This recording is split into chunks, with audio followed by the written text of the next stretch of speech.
नमस्कार, मैं प्रवीण गौतम। दोस्तों, लगता है कि इंदिरा गांधी पर जो फिल्म बनाई थी कंगना रनौत ने, उसमें जो नुकसान हुआ उसका सारा गुस्सा आज संसद में गांधी परिवार पर निकाल दिया। इंदिरा गांधी, राहुल गांधी, प्रियंका गांधी, सोनिया गांधी सब पर टारगेट किया।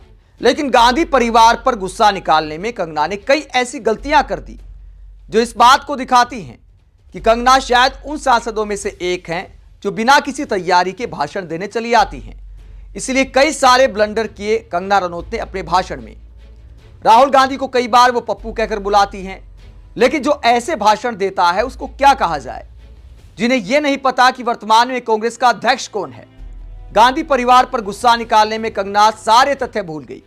पहले आपको बताते हैं कि राहुल गांधी और कांग्रेस पर एसआईआर को लेकर कंगना क्या कहती हैं, और कहती कि मेरे जैसे नए सांसद को राहुल गांधी ने डरा कर रखा है।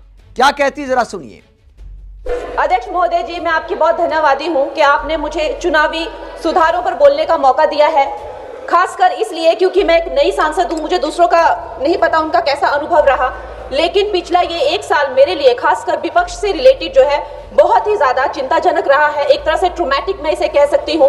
हर दिन इन्होंने यहाँ पे तमाशा किया है, हमारा दिल दहल जाता था इनको देखकर। एसआईआर एसआईआर ये वेल में उतर जाते थे। यहाँ पर इन लोगों ने डराना, धमकाना, धक्का मुक्की, ऐसा कोई इन्होंने किसी तरह की कोई बदतमीजी नहीं है जो एक भी दिन इन्होंने संसद भवन चलने नहीं दिया। हम जनता के प्रतिनिधि है, हम यहाँ पर उनकी आवाज लेकर आते हैं, हम कुछ सीखने आते हैं, हम नए सांसद है। इन्होंने संसद अगर पिछले 2-3 दिन को छोड़ा जाए तो शायद ही थोड़ा चलने दिया है। एसआईआर कर करके इन्होंने यहाँ पे तमाशे किए। तो कंगना कहती है कि विपक्ष के सांसद जब हंगामा करते हैं तो हमारे जैसे सांसद डर जाते हैं। उसके बाद वो प्रियंका गांधी पर टारगेट करती हैं। प्रियंका गांधी ने संसद में यह कहा था कि वंदे भारत पर बहस की बजाय देश के मुद्दों पर हमें डिबेट करनी चाहिए। राष्ट्रीय गीत कोई बहस का विषय नहीं है। प्रियंका ने साफ कहा था कि राष्ट्रीय गीत पर बहस करना बेमानी है। लेकिन प्रियंका की इस बात का कंगना मैडम ने अपने हिसाब से अर्थ निकाल दिया और कहा कि प्रियंका गांधी कहते हैं कि इतिहास वालों पर बात ना की जाए, इतिहास के महापुरुषों पर बात ना की जाए। उसके बाद वो सोनिया गांधी पर आते हुए क्या कहती है, जरा सुनिए। अध्यक्ष महोदय जी, मैं इनको याद दिलाना चाहती हूँ, प्रियंका गांधी जी कहती हैं कि छोड़ो पुरानी बातें, हम पुरानी बातें नहीं करेंगे, हम पुराने लोगों के बारे में नहीं बोलेंगे। तो मैं ये जानना चाहती हूँ कि आपकी जो माता जी है वो तो आपकी अध्यक्ष है और इस वक्त की वो अध्यक्ष है। उनकी जो है, आप देखिए, जब उनकी नागरिकता नहीं थी, जब उनके पास 1983 में नागरिकता आई, उसके कितने साल पहले से वो वोट देती आ रही हैं।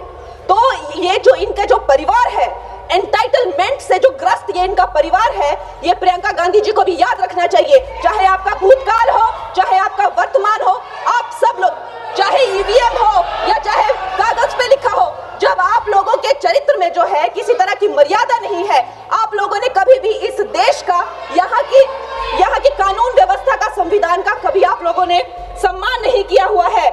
सोनिया गांधी पर टारगेट करते हुए कंगना मैडम ये भी भूल जाती हैं कि सोनिया गांधी नहीं, मल्लिकार्जुन खड़गे कांग्रेस के अध्यक्ष हैं। लेकिन कंगना कहती है कि देखिए, वर्तमान की जो अध्यक्ष हैं आपकी माताजी सोनिया गांधी। और यह भी उन्होंने दावा किया कि कोर्ट से जो नोटिस आया है सोनिया गांधी के नाम, एक याचिका दायर की किसी वकील ने कि 1980 में सोनिया गांधी का नाम वोटर लिस्ट में आ गया था, 1983 में वो भारत की नागरिक बनी, तो ये सरासर फर्जी तरीके से किया गया, इस बात की आशंका जताई गई है। अब इस मामले में कोर्ट ने सोनिया गांधी से जवाब मांगा है, सोनिया गांधी को नोटिस दिया है। लेकिन दोस्तों, इस बात का कोई प्रमाण पब्लिक डोमेन में नहीं आया है। उसके बावजूद एक सांसद बिना किसी पुख्ता प्रमाण के संसद में सोनिया गांधी पर इस तरह का आरोप लगाती है, तो अपने आप में घटिया सियासत कही जाएगी। इससे पहले कोर्ट ऐसी याचिका को खारिज भी कर चुका है, तो कोर्ट में कुछ साफ नहीं हुआ। लेकिन कंगना ने ऐसे आरोप लगा दिए सोनिया गांधी पर, मानो आरोप सत्य सिद्ध हो चुके हैं, मानो सोनिया गांधी ने फर्जी दस्तावेजों का इस्तेमाल करके अपना वोट बनवाया था। गांधी परिवार पर टारगेट करने के सिलसिले में कंगना रनौत ने इंदिरा गांधी को भी घसीट दिया। वर्तमान में चुनाव सुधार की बात करने पर, चुनाव आयोग पर सवाल उठाने को लेकर इंदिरा गांधी का उदाहरण देते हुए कंगना क्या कहती हैं, जरा सुनिए। कांग्रेस वालों, शायद तुम लोग ये समझ नहीं पा रहे हो, ईवीएम्स हैक नहीं करते हैं प्रधानमंत्री लोगों के दिलों को हैक करते हैं।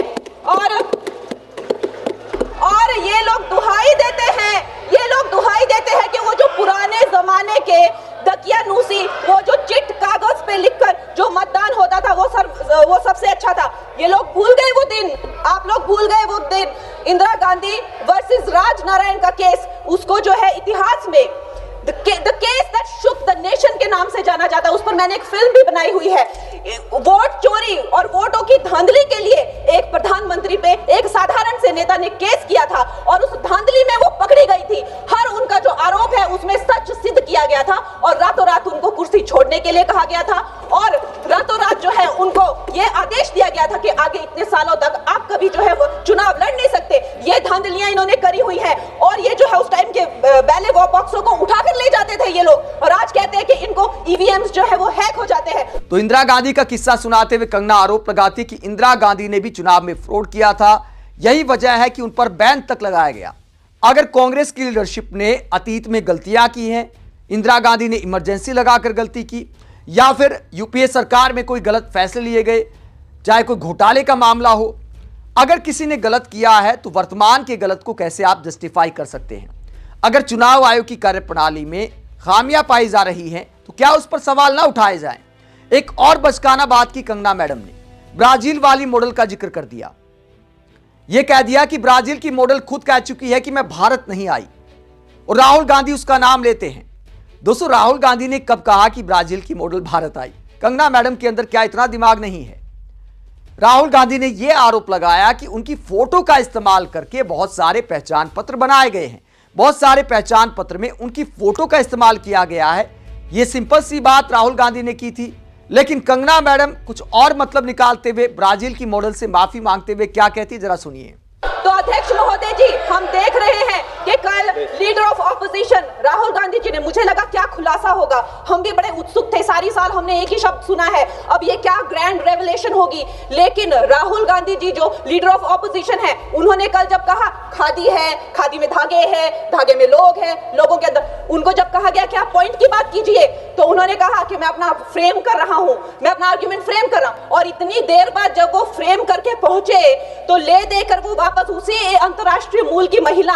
अध्यक्ष जी, मैं एक महिला होने के नाते आपसे रिक्वेस्ट करना चाहती हूं कि every woman is entitled to her dignity. वो अंतरराष्ट्रीय मूल की है, विदेशी महिला है, लेकिन उन्होंने कितनी बार आकर उन्होंने सोशल मीडिया पे कहा है कि मैं कभी भारत नहीं गई हूं, मेरा हरियाणा चुनाव से कुछ लेना देना नहीं है। लेकिन फिर भी ये लोगों ने बिना किसी ठोस सबूत के उनका यहाँ पे फोटो बना के उन्होंने उनको उछाला, यहाँ पे उनकी तस्वीर उछाली यहाँ पर और यहाँ पर प्लेक कार्ड यूज करना भी अलाउ नहीं है। इन्होंने फिर भी नियमों का उल्लंघन किया। मैं चाहती हूं, सबसे पहले तो मैं इस सदन की तरफ से उन महिला से बहुत ही माफी मांगती हूं कि इस सदन में बिना कि उनकी आजकल जो पर्सनैलिटी राइट्स का भी एक बहुत बड़ा क्राइम होता है, उसके उपरांत उनका फोटो यहां यूज किया गया। मुझे बहुत खेद है। भारतीय संसद भवन की तरफ से हम उनसे माफी मांगते हैं। और आप सोच कर देखिए कि कंगना रनौत संसद में किस तरह की बातें करती हैं और फिर राहुल गांधी को पप्पू कहकर बुलाती हैं, हिमाचल के नेताओं को छोटा पप्पू कहकर बुलाती हैं। आप कंगना रनौत की ऐसी भाषणबाजी को लेकर क्या कहते हैं? कमेंट बॉक्स में अपनी राय जरूर दें, साथ ही चैनल को सब्सक्राइब भी करें। नमस्कार।